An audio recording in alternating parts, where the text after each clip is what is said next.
ఇక సీఎం రేవంత్ రెడ్డి అయితే ఇటు ఫిర్యాదు వచ్చిన వెంటనే భగీరథ్ కేసులో చర్యలు తీసుకున్నాము, ఒక మైనర్ బాలికను అడ్డు పెట్టుకుని బీఆర్ఎస్ నేతలు రాజకీయం చేస్తున్నారని ఘాటుగా విమర్శించారు.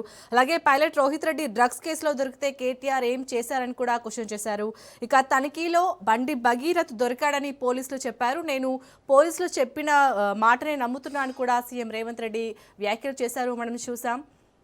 సో కేటీఆర్ ఒక మనిషిలా ప్రవర్తించడం లేదు, ఒక మైనర్ బాలికను తీసుకొని వాళ్ళు కుట్రపూరితంగా ఒక మొత్తం రాజకీయం చేస్తున్నారని కూడా మండిపడ్డారు సీఎం రేవంత్ రెడ్డి.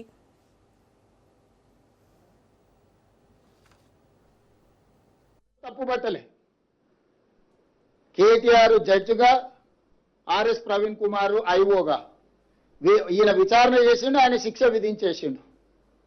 అసలు ఏం సిగ్గు కూడా పడారంటే అసలు ఇంత సిగ్గు తప్పిపోయిన వీళ్ళనంటే నాకు అర్థమే అవుతలేదు.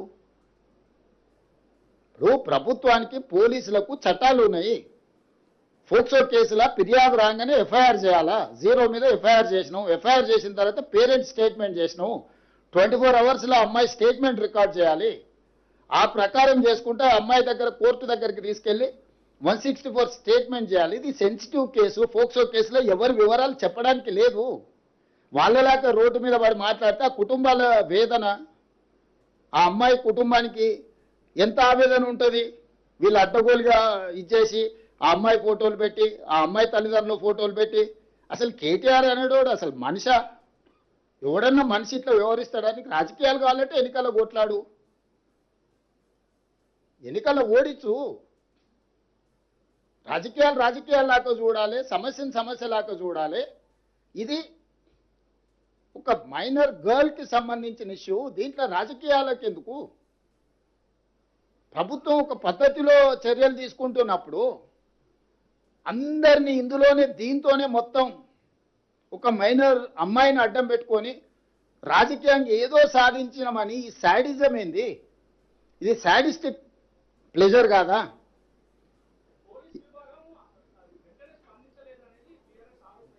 నేను అదేనా చెప్పేది, వాళ్ళ గురించి ఇప్పటి దగ్గర చెప్పింది. సాడిస్ట్ అని నేను చెప్తుంటే మళ్ళీ నువ్వు ఇంకా కొత్తది అడుగుతావేంది?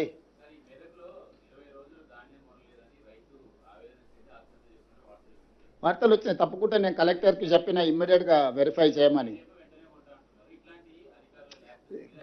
నేనేమంటున్నానంటే ఎక్కడైనా ఏదైనా సంఘటన జరిగితే ఆ కుటుంబాన్ని ఆదుకోవడమే కాకుండా దాని బాధ్యులైన అధికారుల మీద కూడా చర్యలు తీసుకుంటున్నాము. కొన్ని దగ్గరలో సంఘటనలు జరగలేదని మేము చెప్తలేం.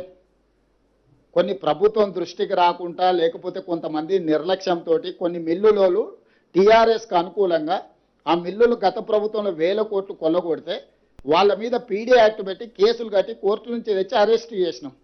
ఇప్పుడు లారీలు ఐకేపీ సెంటర్ల నుంచి లారీలను నింపి మిల్లుల దగ్గరకు పంపిస్తే మిల్లర్స్ కొంతమంది టీఆర్ఎస్కి అనుకూలంగా ఈ టీఆర్ఎస్ నాయకులు పోయి వాళ్ళని దించనీయలేదు. రోజుల కొద్ది ఆ లారీలను దించకుండా ఆపడంతో మళ్ళీ కొత్తగా ఐకేపీలో సేకరించిన ధాన్యాన్ని రవాణా చేయడానికి వాహనాలు లేవు. ఈ ఆర్గనైజ్డ్ క్రైమ్ చేస్తున్నారు బీఆర్ఎస్ వాళ్ళు. ఇప్పుడు టీఆర్ఎస్ అంటే కొత్త వాళ్ళు వస్తారు. మరి నాకు ఇదో సమస్య వచ్చి పడ్డది, ఇదో దరిద్రం మళ్ళా తోడు.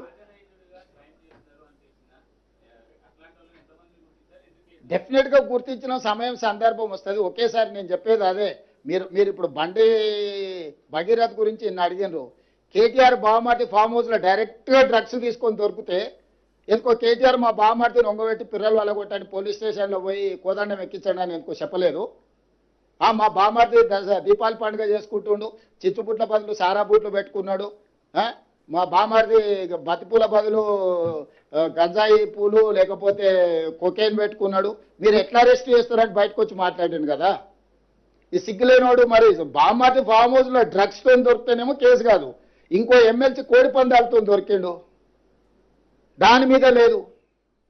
ఇవాళ నేను చెప్తున్న అధికారులు